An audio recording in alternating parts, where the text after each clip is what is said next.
नमस्ते दोस्तों, मैं Pankaj Jaiswal, faculty representative, faculty of commerce from the Maharaja Sayajirao university of Baroda, MS university. First year BCom honours के admission process के लिए जो थर्ड मेरिट लिस्ट है वो फैकल्टी ऑफ कॉमर्स से डिक्लेयर कर दी गई है। थर्ड मेरिट लिस्ट के अंदर वडोदरा के जो लोकल स्टूडेंट्स हैं तो उनका जो क्राइटेरिया है वो 61.60 से हटकर 58.53 पर चले गया है और 58.53 और उसके ऊपर जो भी स्टूडेंट्स ने 12th बोर्ड में मार्क्स कवर किए हैं उन सभी का नाम आ चुका है। मैं आप सभी को इन्फॉर्म कर दूं कि मेरिट लिस्ट के अंदर जनरल ओएस लिखा हुआ है, यानी कि आउटसाइडर। तो आउटसाइडर्स की जितनी सीट थी उतनी ही सीट में सभी स्टूडेंट्स को जो सीट है वो अलॉट की गई है, क्योंकि उनकी सीट जो फर्स्ट मेरिट लिस्ट आई थी और सेकंड आई थी उसमें से पेंडिंग काफी सारी सीट रह गई थी, तो उस सीट पर उन्हीं स्टूडेंट्स को जो है वो सीट अलॉट की गई है और लास्ट जो परसेंटेज है वो 43 पर आया है। बहुत सारे स्टूडेंट्स आउटसाइडर्स के लिए नहीं है। अब मैं बात करूंगा, ये लिस्ट आ गई, अब इसके बाद लिस्ट आएगी कि नहीं आएगी। तो इसके बाद जो भी स्टूडेंट्स वन सब्जेक्ट में फेल हुए हैं, रिपीटर एग्जाम उन्होंने दी है, उनका रिजल्ट आ जाएगा, उनके लिए वापस से ऑनलाइन एप्लीकेशन फॉर्म स्टार्ट होगा। फिर उसके बाद फाइनली लिस्ट आएगी और इसके अंदर से जो भी सीट पेंडिंग रहेगी उसके बाद में यूनिवर्सिटी मैनेजमेंट से हम बातचीत करेंगे कि जो परसेंटेज का क्राइटेरिया है उसको और नीचे लाया जाए, 55 तक एटलीस्ट लाया जाए, ताकि जो स्टूडेंट्स हैं वडोदरा के लोकल स्टूडेंट्स उनको एडमिशन मिल जाए। ऐसी बातचीत अभी भी चालू है, लेकिन अब जो नेक्स्ट मेरिट लिस्ट है वो डायरेक्ट रिपीटर का रिजल्ट आएगा, उसके बाद डिक्लेयर करने में आएगी एप्लीकेशन करने के बाद। अब मैं आप सभी को बता दूं कि कल यानी 5 जुलाई को जो थर्ड मेरिट लिस्ट आई है उसके लिए डॉक्यूमेंट वेरिफिकेशन कल रखा गया है। तो मैं आप सबको बता दूं कि कल सबसे पहले जिसका भी नाम थर्ड मेरिट लिस्ट में आ गया है वो सभी लोग कल डॉक्यूमेंट वेरिफिकेशन के लिए आ जाए। डॉक्यूमेंट वेरिफिकेशन जो है वो सुबह 11 बजे स्टार्ट होगा फैकल्टी ऑफ कॉमर्स की मेन बिल्डिंग पर। फिलहाल जहां पर मैं खड़ा हूँ वो फैकल्टी ऑफ कॉमर्स की मेन बिल्डिंग है। मेरे पीछे आप लोग देख रहे हो वो फैकल्टी ऑफ कॉमर्स का जो एंट्रेंस गेट है वो आपको क्लियर दिख रहा है, वहां से आपको एंट्री लेनी है और ये फैकल्टी ऑफ कॉमर्स की मेन बिल्डिंग है। मोस्ट इंपॉर्टेंट थिंग कि जिनका भी मेरिट लिस्ट में नाम आ चुका है और उन्होंने थैलेसीमिया का जो टेस्ट रिपोर्ट है, ब्लड टेस्ट रिपोर्ट, वो अगर नहीं कराया है तो उनसे रिक्वेस्ट करना चाहूंगा कि सबसे पहले कल सुबह फैकल्टी ऑफ कॉमर्स के मेन बिल्डिंग पर 10 बजे आ जाएं। मेरे सामने एग्जैक्टली जो रीडिंग रूम है वो दिखाई दे रहा है, सरस्वती माता की मूर्ति के पीछे। वहां पर जो थैलेसीमिया का ब्लड टेस्ट रिपोर्ट है वो होगा। 200 रुपीज उसका चार्ज रहेगा और 200 रुपीज आप कैश लेके आना।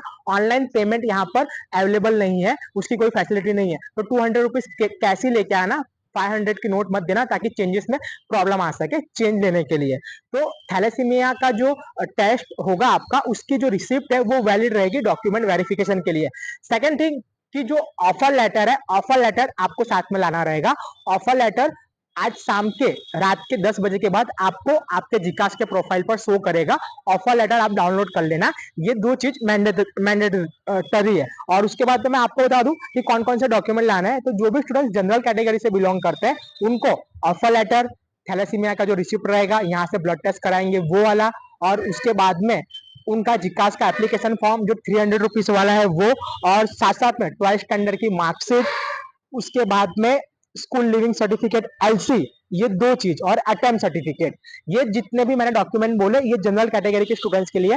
ये सारे डॉक्यूमेंट की ओरिजिनल डॉक्यूमेंट, इन सारे डॉक्यूमेंट का ओरिजिनल डॉक्यूमेंट और इसकी दो दो जेरोक्स कॉपी लानी रहेगी। ये ऐसे स्टूडेंट्स है कि जो लोग गुजरात बोर्ड से थे। अगर आप सेंट्रल बोर्ड से हो, सीबीएसई बोर्ड से हो, तो उनको 12th बोर्ड का जो उनका रिजल्ट है डिजी लॉकर वाला वो लाना रहेगा। और माइग्रेशन सर्टिफिकेट मेरे ख्याल से अभी स्कूल से दिया गया नहीं होगा, तो माइग्रेशन सर्टिफिकेट अगर आप यहाँ पे आके रिक्वेस्ट करोगे तो आपको यहाँ पर टाइम दिया जाएगा सबमिट कराने के लिए, लेकिन डिजी लॉकर वाला रिजल्ट लेके आपको आना रहेगा। और जिकास का एप्लीकेशन फॉर्म, ऑफर लेटर और थैलेसीमिया का रिपोर्ट यहाँ से कराओगे तो रिसीप्ट मिल जाएगी, वो ये वैलिड रहेगा। अब हम बात करेंगे ऐसे स्टूडेंट जो कैटेगरी से बिलोंग करते हैं। तो बात करेंगे अगर आप लोग एससी, एसटी या ओबीसी कैटेगरी से आते हो तो सबसे पहले स्टूडेंट का कास्ट सर्टिफिकेट होना चाहिए। एससी एसटी कैटेगरी से जो भी स्टूडेंट्स आता है उनके फादर का इनकम सर्टिफिकेट और उनके फादर का जो कास्ट सर्टिफिकेट है वो रहना चाहिए। स्टूडेंट का कास्ट सर्टिफिकेट और उनके फादर का इनकम सर्टिफिकेट ये रहना कंपलसरी है एससी और एसटी कैटेगरी के स्टूडेंट्स के लिए। अगर आप ओबीसी से आते हो तो ओबीसी से आते हो तो ओबीसी के लिए स्टूडेंट का कास्ट सर्टिफिकेट, फादर का इनकम सर्टिफिकेट और नॉन क्रिमिनल सर्टिफिकेट जो एससीबीसी जिसको ओबीसी बोलते हैं उनको प्रोवाइड किया जाता है, वो डॉक्यूमेंट की ओरिजिनल डॉक्यूमेंट और दो जेरॉक्स कॉपी लानी रहेगी। और अगर कोई स्टूडेंट ईडब्ल्यूएस कैटेगरी से आता है तो उसको ईडब्ल्यूएस का ओरिजिनल डॉक्यूमेंट और उसकी दो जेरॉक्स कॉपी लेके आनी रहेगी। with 12th board result, school living certificate LC, attempt certificate, GCAS application form, offer letter with thalassemia test receipt, ये डॉक्यूमेंट। और जो डॉक्यूमेंट की लिस्ट है, अगर आपको वीडियो से कहीं ना कहीं समझ नहीं आ रहा है, कंफ्यूज हो रहे हो, तो डॉक्यूमेंट की जो लिस्ट है मैंने इंस्टाग्राम पे पोस्ट कर दी, आप एक बार वहां चेक कर लेना। अब हम बात करेंगे कि कल कितने स्टूडेंट को आना है, सीरियल नंबर के हिसाब से बता दूं तो कल सीरियल नंबर 1 से लेकर 90, 1 टू 90 उनको M1 क्लासरूम में बैठना है। सीरियल नंबर 91 टू 180, 91 से 180 उनको M2 क्लासरूम में बैठना है।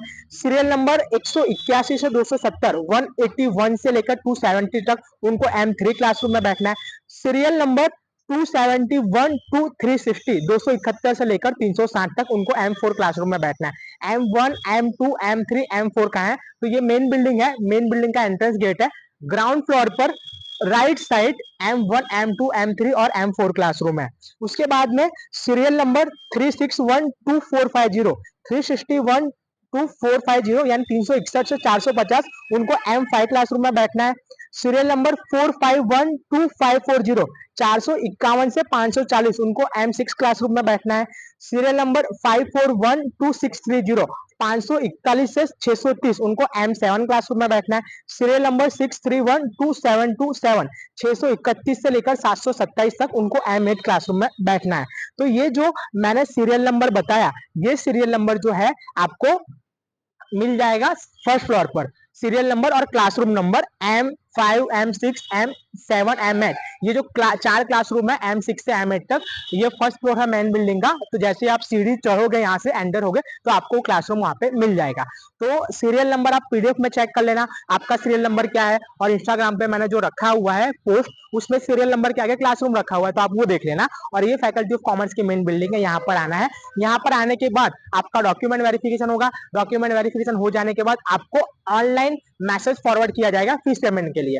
और फीस पेमेंट करने के बाद आपको पता चलेगा कि आपकी जो बिल्डिंग है वो कौन सी अलॉट हुई है। इसमें ज्यादातर चांसेस ये हैं M.K. अमीन पादरा कॉलेज आपको मिल सकते हैं। बाय चांस 20 to 25% स्टूडेंट्स को जो बिल्डिंग है वो general education building, unit building allot हो सकती है, लेकिन ज्यादातर स्टूडेंट्स को M.K. अमीन और कुछ स्टूडेंट्स जो है कुछ परसेंटेज तक उनको general education building, unit building allot की जाएगी, यानी कि higher payment building. Fees payment करने के बाद ये कंफर्म होगा। तो मैं सभी से रिक्वेस्ट करूंगा कि कल आप लोग डॉक्यूमेंट वेरिफिकेशन के लिए आ जाना। उसके बाद जगन्नाथ जी की रथ यात्रा है, तो ऑफिशियली हॉलीडे होगा, संडे है तो भी हॉलीडे होगा, तो कल आप आ ही जाना डॉक्यूमेंट वेरिफिकेशन के लिए। अब बात रही अगले मेरिट लिस्ट की, तो हम बात करेंगे मैनेजमेंट से कि अगला मेरिट लिस्ट जल्द से जल्द डिक्लेयर किया जाए, और जो कोटा डिसाइड किया गया था उसमें सभी स्टूडेंट्स को एडमिशन मिले, खास करके वडोदरा लोकल के स्टूडेंट्स को। और कल आप जैसे कैंपस में आओगे तो all Gujarat student union AGSU के मेंबर आपको यहाँ पर मिल जाएंगे। उन्होंने येलो कलर की टी शर्ट पहनी होगी और लिखा हुआ होगा all Gujarat student union AGSU। कुछ भी अगर डाउट है, ऑफर लेटर नहीं आ रहा है, थैलेसीमिया के रिगार्डिंग डाउट है, क्लासरूम के रिगार्डिंग डाउट है, तो आप सब उनका कॉन्टेक्ट करना, वो सब आपको हेल्प करेंगे। नमस्ते।